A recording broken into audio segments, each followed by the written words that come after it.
Hello बच्चों, आप सभी कैसे हैं? अच्छे हैं बच्चों। आज किसकी क्लास है? मैथ्स की क्लास है, जिसमें हम क्या पढ़ रहे हैं? फ्रैक्शन।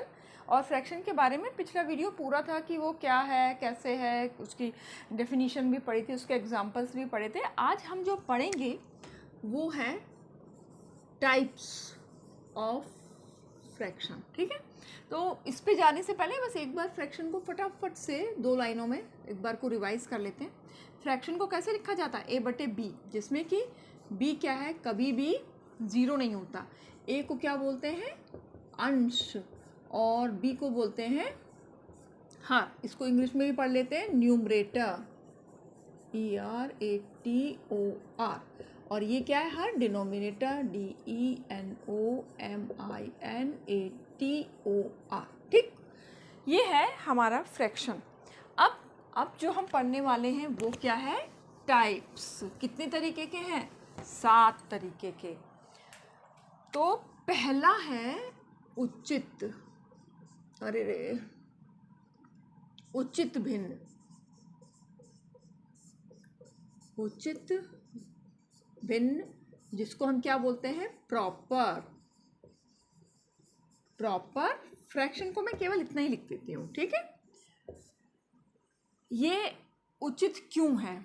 क्योंकि इसमें अंश हर से छोटा होता है। हर से छोटा होता है। इसके मैं एग्जाम्पल लिखती हूँ, अभी आपको समझ में आ जाएगा। 3/5, 7/11, 19/30 कर लेते, 75/100, कुछ भी। आप इसमें देखिए, ऊपर अंश है, नीचे हर है। हमेशा जो हर है क्या है? बड़ा है। इसको ना आप ऐसे समझ लो कि जैसे एक पेड़ है। पेड़ अगर नीचे से मजबूत होगा तो क्या होगा? ऊपर का टिका रहेगा, पेड़ जमीन में टिका रहेगा। जैसे भी इतनी बारिश आई ना, आंधी तूफान में पेड़ बहुत गिरे हैं अक्सर कर। खैर कई बार तो दीमक की वजह से भी गिर गए, पर जो नीचे से अच्छे से मजबूत थे, फैले हुए थे, वो बचे रहे। चलो एक दूसरा मान लो मकान ही है। मकान क्या, अगर नीचे से चौड़ा बनाया जाए, ऊपर से पतला हो तो चला रहेगा। कहीं अगर ऐसा भी हो सकता है क्या, नीचे से पतला बना दे और ऊपर से चौड़ा बना दे, तो क्या वो उचित है? नहीं है वो। इसीलिए उचित भिन्न में भी अंश जो है ना, क्या होता है? वो हर से छोटा होता है। ये मैंने ऐसे ही बनाया है याद रखने के लिए। चलो हम इसको स्टोरी सुनते हैं। हमने कौन सी वाली पिज़्ज़ा वाली स्टोरी चलाई थी ना पिछली बार, फिर से करते हैं। भाई घर में पिज़्ज़ा आया था, कितने थे उसके? 8 हिस्से थे, जिसमें से मैंने खा लिए 2 हिस्से। यानी कितना खा लिया? 8 में से 2 हिस्सा खा लिया। पूरे में से मेरा हिस्सा कितना हुआ? देखिए 2/8। ये क्या है अपने आप में? प्रॉपर फ्रैक्शन है ना। ये प्रॉपर फ्रैक्शन। ये कहानियाँ केवल इसलिए हैं कि अगर आप आपस में बच्चे कहानियाँ सुना सुना के पूछेंगे तो वो खेल खेल में भी फ्रैक्शन को समझ जाएंगे, या कुछ भी समझ जाते हैं खेल खेल में। चलो एक बच्चा जो है कंचे लेकर आया, और उसके पास कितने कंचे थे? 11 कंचे थे। उसने उसमें से 4 अपने पास रख लिए, 7 अपने भाई को दे दिए। अब पूरे कंचों का कितना हिस्सा उसके पास था? 4/11। भाई ये कौन सा है? ये भी तो प्रॉपर फ्रैक्शन ही है ना। ऐसी आप भी कहानियाँ बनाइएगा और मुझे सुनाइएगा। अब इसमें जो बात ध्यान रखने की है कि प्रॉपर फ्रैक्शन का जो मान है हमेशा कैसा होता है? 1 से कम होता है। आप चेक कीजिएगा, 1 से कम होता है।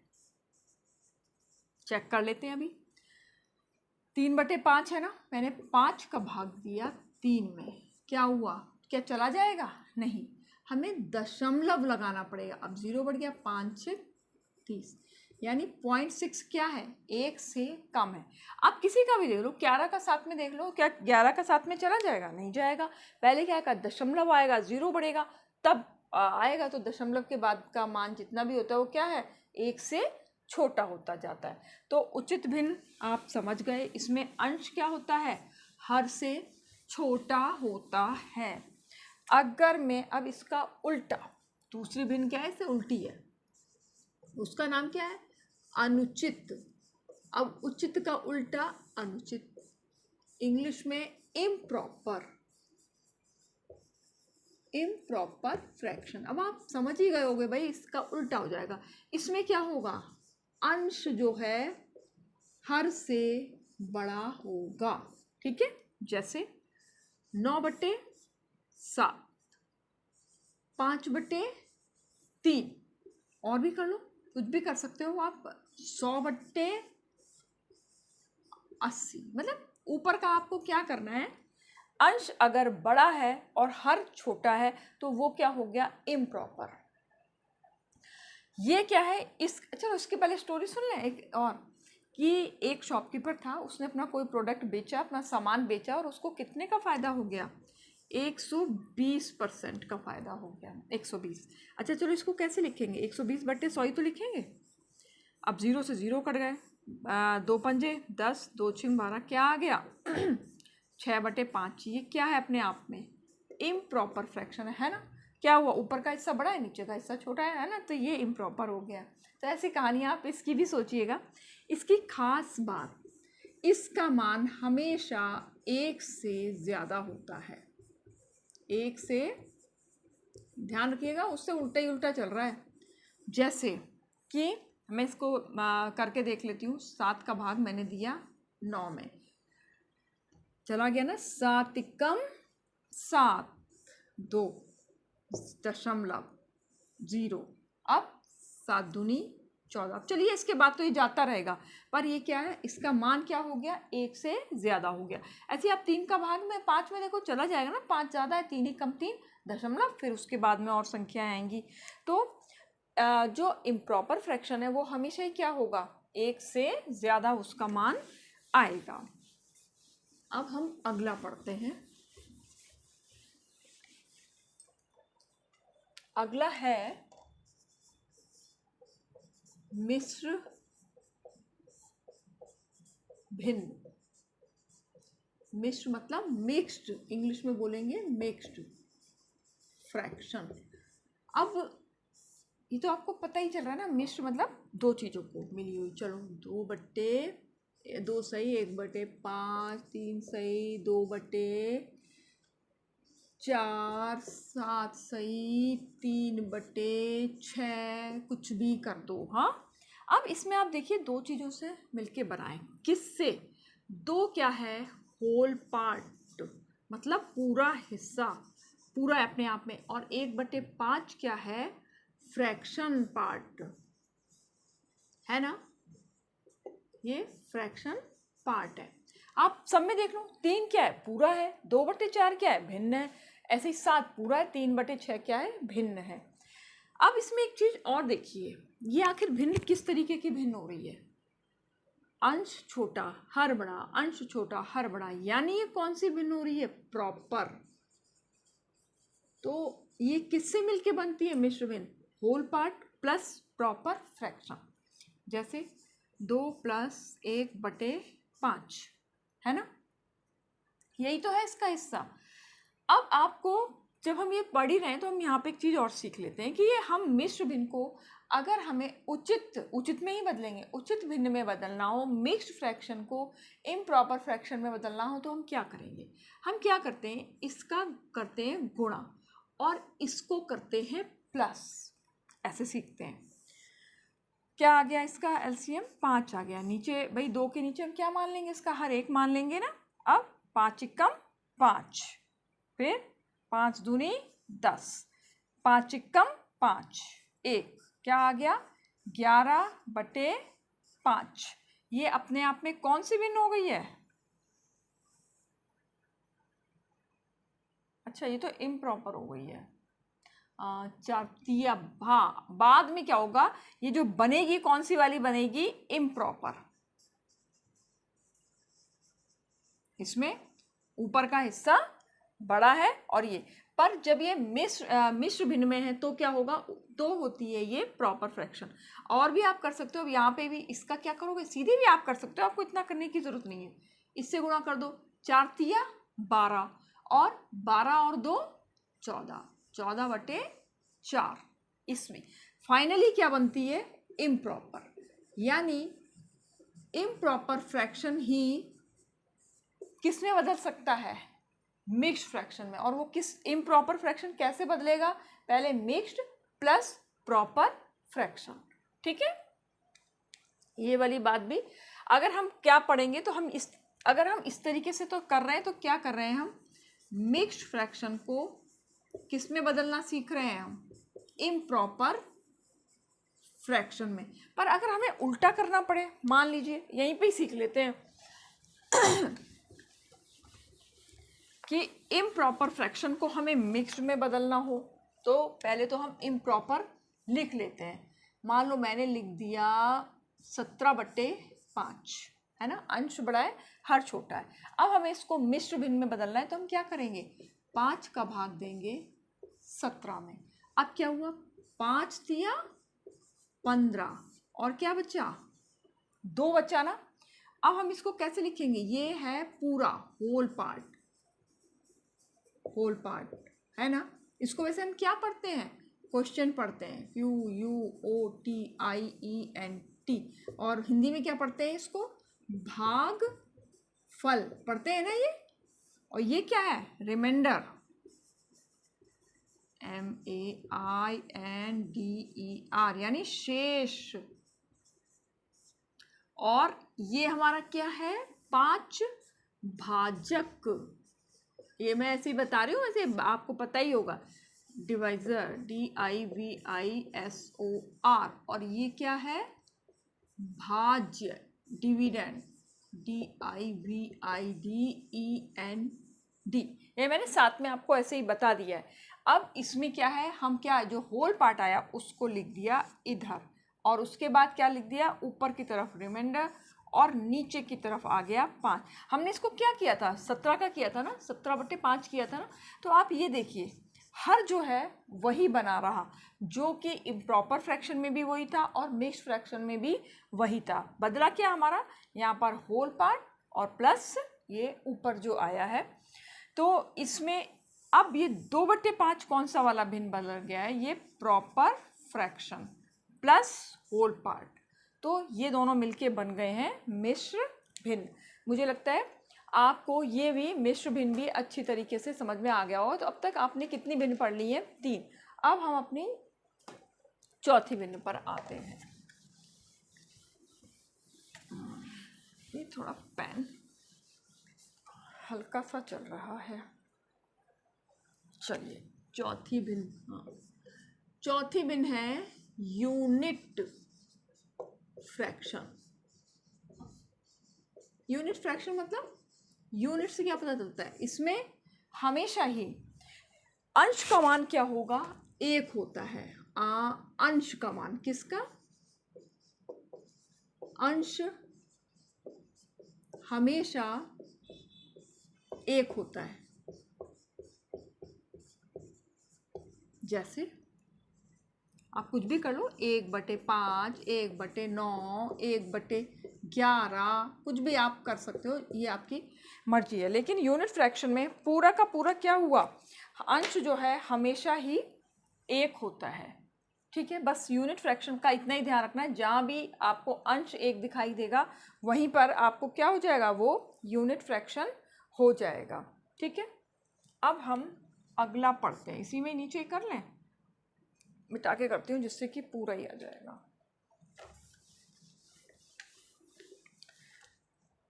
इसको बोलते हैं, अगला है समतुल्य। समतुल्य भिन्न मतलब इक्विवेलेंट फ्रैक्शन,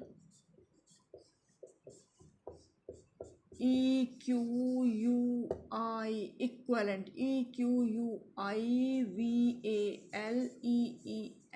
इक्विवेलेंट फ्रैक्शन। समतुल्य, समतुल्य से आपको कुछ समझ में आ रहा है, चलो मैं इसको भी लिखती हूँ ना, आपको फिर अच्छे से समझ में आ जाएगा। 2/3 मैंने लिख दिया, 4/6, 6/9, इसी तरीके से। और क्या ये समतुल्य भिन्न है, हाँ ये है।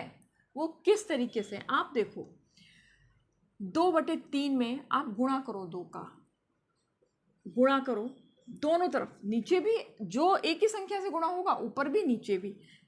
क्या आ जाएगा, 2 दूनी 4, अब 3 दूनी 6, अब इसमें 3 का कर लो, 3 दूनी 6, 3 तिया 9, अब आप इसमें 4 का भी गुणा कर सकते हो। ऐसे ही क्या होगा, अब अगला मिल जाएगा आपको 4 दूनी 8 और 4 तिया 12, ऐसे करके। कहने का मतलब ये क्या है, ये एक है तो दिखने में तो ये क्या है, अलग है, दिखने में अलग, पर ये एक ही है, अलग है, दिखने में लगते हैं पर एक ही हिस्सा है ये, है ना। कैसे, ये तो आपको अभी और समझ में आ जाएगा, एक ही हिस्सा है कैसे। अगर हम इसका सिंप्लीफाई कर लें, जैसे 2/3 है, अब इसका तो सिंप्लीफाई नहीं हो सकता, ये तो है ही, कट नहीं सकता। ये कट सकता है क्या, काटना, अभी जैसे आपने मल्टीप्लाई किया था ना, ऐसे आप डिवीज़न भी करेंगे ना तो भी आपको पता चल जाएगा कि ये समतुल्य इक्विवेलेंट फ्रैक्शन है। आपने 2 का किया, दोनों को 2 से काटेंगे, 2 दूनी 4, 2 तिया 6, भाई 2/3 ही तो आ गया, दिखने में ही अलग लग रही थी। अब फिर से करते हैं, चलो इसको, अब इसको किससे काट सकते हैं, 3 से, 3 दूनी 6, तो नीचे भी 3 से ही काटेंगे, किसी और से नहीं, 3 तिया 9, फिर क्या आ गया, 2/3 ही आ गया। अब इसको काटते हैं, किसी एक ही पहाड़े से काटेंगे, भाई 8 किसके पहाड़े में आता है, 12 किसके पहाड़े में, 4 के में आता है ना। आप 4 से भी काट सकते हो, 2 से भी काट सकते हो, आपकी मर्जी है। 4 दूनी 8 और 4 तिया 12, यानी दिखने में सब अलग अलग लग रही थी, पर वो फाइनली क्या आई हैं, 2/3 ही। तो जब इस तरीके की भिन्न होती हैं तब वो क्या कहलाती हैं, इक्विवेलेंट फ्रैक्शन, समतुल्य भिन्न कहलाती हैं। तो आपको समतुल्य भिन्न भी आ गया समझ में। अब अगला लेती हूँ मैं, अगला है, हमने कितनी कर ली थी अभी, 5 कर लिया हमने, अब छठा करती हूँ मैं। समान भिन्न, समान भिन्न मतलब लाइक फ्रैक्शन, यही तो मतलब हुआ, लाइक फ्रैक्शन। चलो मैं आगे नहीं लिख रही हूँ, लंबा हो जाता है। लाइक फ्रैक्शन की क्या विशेषता है, इसमें हर समान होते हैं, हर कैसे होते हैं, समान, बस सिंपल सा, कोई ज़्यादा मुश्किल नहीं है। इसमें हर समान होंगे, अंश अलग अलग हो जाएंगे। मान लो जैसे 2/6, 3/6, 7/6, 9/6, कुछ भी, इसमें क्या हो रहा है, अंश सब में समान है, बस यही है लाइक फ्रैक्शन। अब इन सवालों में हमें क्या, किस चीज़ में आसानी होगी, इनको चाहे जोड़ो चाहे घटाओ, हमेशा ही हम बहुत आसानी से कर लेंगे। जैसे चलो मान लिया मैंने 3/6 प्लस 2/6 ले लिया, अब क्या है, दोनों ही 6 हैं, कोई दिक्कत ही नहीं है, भाई 6 कॉमन आ गया, ऊपर क्या है 3 प्लस 2, क्या आंसर आ गया, 5/6। कोई एलसीएम का झंझट ही नहीं था। चलो घटा के भी देख लेते हैं, 3/6 माइनस 2/6, फिर से 6 घटा दिया, कुछ भी दिक्कत नहीं है, 1/6। यानी लाइक फ्रैक्शन में हर के समान होने की वजह से हमें जोड़ने और घटाने में कोई भी दिक्कत नहीं आती है। अब हम अगला पढ़ लेते हैं। जिस तरह से हमने क्या पढ़ा था स्टार्टिंग में, उचित और अनुचित पढ़ा था ना, बस ऐसे ये भी है, कोई ज़्यादा दिक्कत ही नहीं होती इसमें। 7वां, ये क्या है, असमान, असमान, ठीक है, यानी अनलाइक, अनलाइक फ्रैक्शन। इसमें हर समान नहीं होता है, मतलब अंश, उसमें तो अंश भी नहीं था, इसमें भी अंश नहीं है, पर इसमें और उसमें अंतर क्या हो गया, उसमें हमें ध्यान रखना है कि हर समान होता है, और इसमें हर समान नहीं होता है, अंश भी नहीं होता है और हर भी नहीं होता है, समान नहीं होता है। पर मैं अंश की बात इसलिए नहीं कर रही हूँ क्योंकि हम लाइक और अनलाइक थोड़ा सा ये ना उनसे अलग कैटेगरी में आ जाती है। लाइक और अनलाइक इसको हम एक साथ समझेंगे कि उसमें हर समान, इसमें हर समान नहीं, बस इतना सा है। कुछ भी कर लो, 2/6 कर लेते हैं, और क्या कर दें, 3/4 कर लें, 5/7 कर लो, ये अलग अलग आ रहा है ना। तो ये क्या है, आपस में कौन से भिन्न है, ये अनलाइक फ्रैक्शन है। और इनको करने में क्या, इनके जोड़ने और घटाने में हमें किस चीज़ का ध्यान रखना पड़ता है, हमें इसमें लासापा निकालना पड़ता है। चलो ये 3/4 और ये 2/6 को ही कर लेते। अब आपको क्या करना होगा, लासापा निकालना होगा। लासापा कैसे निकालते हैं पता है ना आप सबको, ये निकालेंगे 2 दूनी 4, 2 तिया 6, फिर से कर दिया 2 एकम 2, 3 अभी भी रह गया, नीचे क्या आना चाहिए, 1 1 आना चाहिए, 3 एकम 3, ये आ गया। अब 2 दूनी 4 और 4 तिया 12, इसमें हमें लासापा निकालना पड़ा दोनों, क्योंकि इनके हर अलग अलग थे। अब 4 तिया 12 और 3 तिया 9, 6 दूनी 12, 2 दूनी 4, ये पता है ना आपको क्या करना है, इसका 4 तिया 12 मतलब भाग करना है, और फिर जो आ गया उसका ऊपर क्या करना है, गुणा करना है। अब यहाँ पे क्या आ गया, 9 और 4 को जोड़ लो, 13/12 इसका आंसर आ गया। और अगर मान लो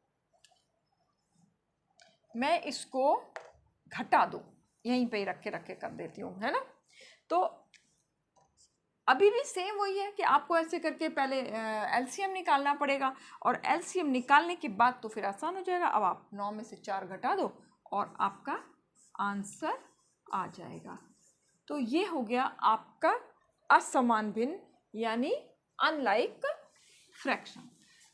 अब एक भिन्न जिसका कि नाम ऐसा नहीं आता है भिन्न के 7 प्रकार में, लेकिन वो एग्जाम में काफ़ी आ जाती है, उसको बोलते हैं कॉम्प्लेक्स।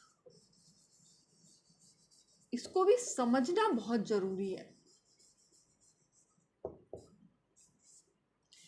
कॉम्प्लेक्स फ्रैक्शन में क्या है, जैसे कि अभी तक क्या हो रहा था, अंश और हर एक एक संख्या हो रही थी, जैसे हमारा क्या हो रहा था 2/3, ऐसे ही तो लिख रहे थे, सादा भिन्न यही थी ना हमारी। लेकिन इसमें क्या हो जाता है, अंश भी 2 हिस्सों में बटा हो सकता है, जैसे कि हम इसको कर सकते हैं 1/2, और इसमें हर भी बटा हो सकता है 3/4, ऐसे ऐसे भी। ये क्या है, कॉम्प्लेक्स फ्रैक्शन। और ऐसा हो सकता है कि एक चीज़ बटी हो, मान लो ऊपर तो 2 ही दे दिया जाए और नीचे 3/4, एक पूरी हो एक आधी हो, और हो सकता है ऊपर आपका दिया गया हो और नीचे की तरफ आपका हर होल नंबर हो। तो कहने का मतलब ये क्या है, ये थोड़ा कॉम्प्लेक्स हो गया। इसमें क्या था, अभी तक हम जो फ्रैक्शन पढ़ रहे थे आसान था कि दोनों ही अपने आप में संख्याएं थी पूरी, और फिर वो उनका हम गुणा भाग घटा जो भी कर रहे थे वो हम कर रहे थे।